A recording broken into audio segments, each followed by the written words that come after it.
Қайырлы күн баршаңызға. Бүгін сіздермен анамның рецептісі бойынша бауырсақ дайындаймыз. Жып-жұмсақ болып шығады.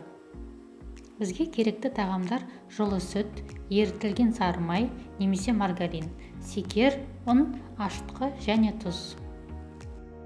Ең алдымен ыдысқа сүт құямыз, үстіне ашытқы саламыз, содан соң тұз саламыз, секер салып және ерітілген сары май құйып, жақсылап араластырамыз. Енді ұнымызды салып, жұмсақ қамыр илейміз.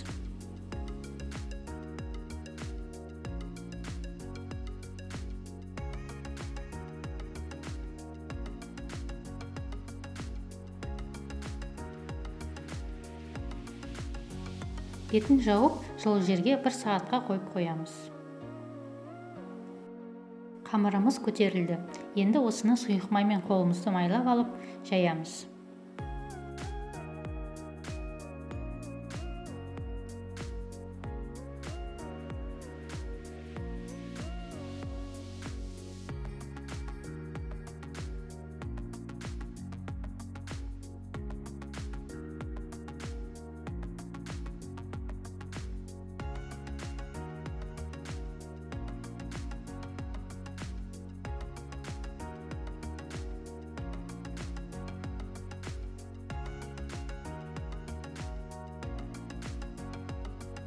Енді осыны қызып тұрған майда екі жағын қызартып пісіріп аламыз.